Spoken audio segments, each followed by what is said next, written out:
اور چاہوں گا کہ اس کے اوپر آپ مجھے بتائیے۔ ایک تو سر سب سے پہلے پاکستان کی جو موجودہ اس وقت معاشی حالات ہیں، آپ کیا مطمئن ہیں اس سے؟ ایک تو یہ ہے۔ دوسرا، کیا آپ سمجھتے ہیں کہ ملک میں اس وقت سیاسی استحکام ہے، حکومت نے اس پہ کام کر لیا ہے؟ تیسرا، گورننس کے حوالے سے موجودہ حکومت کہاں کھڑی ہے؟ اور چوتھا جو میرا سوال آپ سے ہے کہ سر دہشت گردی جو اس وقت بہت تیزی سے پھیل رہی ہے، اس کی آپ کے نزدیک کیا وجوہات ہیں؟ اور دوسرا، اس کا سلوشن کیا ہے سر؟ جی شکریہ ڈاکٹر صاحب، بسم اللہ الرحمن الرحیم۔ دیکھیے، پہلی بات جو آپ نے کہی ہے، چاروں کو باری باری لے لیتے ہیں۔ معاشی حالات کی جہاں تک بات ہے تو یہ بہت تواتر سے حکومت کلیم تو کر رہی ہے اور کہہ بھی رہی ہے کہ معاشی حالات جو ہیں وہ بہت زیادہ سٹیبل ہو چکے ہیں، اور جو ہم اپنی پولیٹیکل لنگوا میں بہت اکثر سنتے رہتے ہیں، مختلف حکومتیں کہتی رہتی ہیں کہ جی ہم ٹیک آف کرنے کی پوزیشن میں آ گئے ہیں، تو اس وقت بھی حکومت کا کلیم یہ ہے۔ انفارچونیٹلی میں اس بات سے ایگری نہیں کرتا۔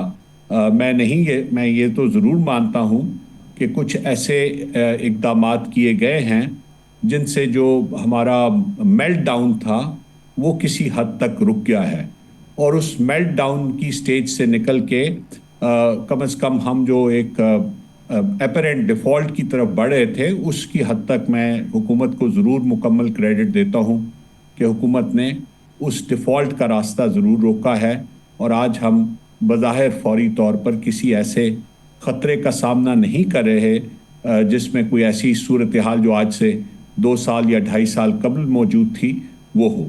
تو اس حد تک تو حکومت کو ضرور کریڈٹ دینا چاہیے۔ اب بات آئی کہ جی معاشی حالات کیسے ہیں، یا اگر آج بیٹھ کے آپ مجھے یہ کہیں کہ مجھے معاشی صورتحال کا مستقبل کیا نظر آ رہا ہے، اس میں یہ سمجھتا ہوں کہ جو دوسری اہم چیز تھی جو حکومت کو کرنی تھی، اور وہ دوسری اہم چیز یہ تھی کہ انہیں ایک ریفارم کا ایک میسو انیشیٹو لینا تھا۔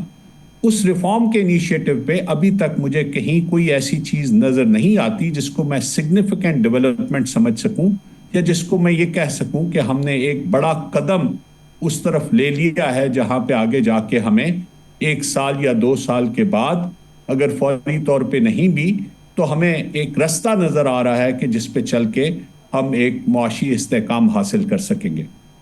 دیکھیے، اس کی بنیادی بات میں یہ سمجھتا ہوں کہ ہم حکومت کو حکومت کے کلیمز کے حساب سے اگر لے لیں تو بہتر رہے گا۔